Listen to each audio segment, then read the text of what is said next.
మనకి అంతకుముందు ఇండియన్ టీంకి ఆడాలి అంటే ఎక్కడి నుంచి తీసుకునే వాళ్ళు ప్లేయర్స్ని, దేశవాళీ క్రికెట్లో ఎవరైతే మంచిగా ఆడతారో వాళ్ళని ఇండియన్ టీంలో తీసుకునేవాళ్ళు.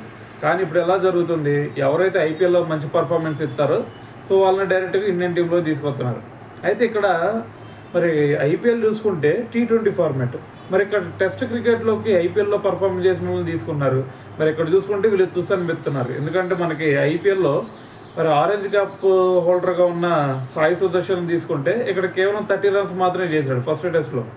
సో మరి దాని తర్వాత అక్కడ పర్పుల్ క్యాప్ హోల్డర్ అయిన ప్రసిద్ధ్ కృష్ణన్ చూసుకుంటే అతను టెస్ట్ క్రికెట్లోకి వచ్చేసరికి మరి కేవలం ఫస్ట్ టెస్ట్లో 5 వికెట్లు మాత్రమే తీశాడు. సెకండ్ టెస్ట్లో చూసుకుంటే 1 వికెట్ మాత్రమే తీశాడు.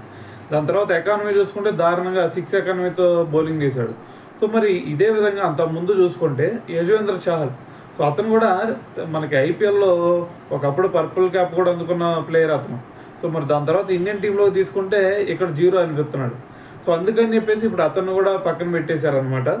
సో మరి ఈ విధంగా మరి చాలామంది దీని గురించి మాట్లాడుతున్నారు.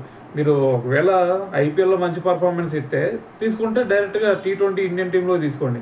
అంతేగాని ఐపీఎల్లో T20 ఫార్మాట్లో అదరగొడుతున్నాడు అని చెప్పేసి మీరు టెస్ట్ క్రికెట్లో తీసుకుంటే వాళ్ళ పర్ఫార్మెన్స్ దారుణంగా డిప్ అవుతుందని చెప్పేసి చాలామంది విమర్శిస్తూ ఉన్నారనమాట. సో ఏదేమైనా సరే మరి ప్రసిద్ధ్ కృష్ణకి మరి ఈ మ్యాచ్ థర్డ్ మ్యాచ్ అయితే అతని దక్కే ఛాన్స్ అయితే కనిపించట్లేదు. సో మరి సాయి సుదర్శన్ కూడా అదే విధంగా కనిపిస్తుంది. సో ఎందుకంటే కరుణ్ నాయర్ ఉన్నాడు కాబట్టి కరుణ్ నాయర్ ఇటువైపు మరి మనకి నితీష్ కుమార్ రెడ్డి వీళ్ళిద్దరిని కూడా పక్కన పెట్టే ఛాన్స్ కనిపించట్లేదు థర్డ్ టెస్ట్లో. సో మరి చూద్దాం, ఒకే ఒక్క చేంజ్ అయితే కనిపించబోతుంది. మనకి బుమ్రా రాబోతున్నాడు ప్రసిద్ధ్ కృష్ణ ప్లేస్లో.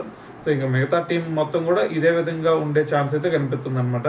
సో మరి ఈ టెస్ట్లో మరి ఒకే ఒక్క చేంజ్తో మరి మన టీమిండియా గెలిసిద్దా లేదా అనేది సో చూద్దాం మరి.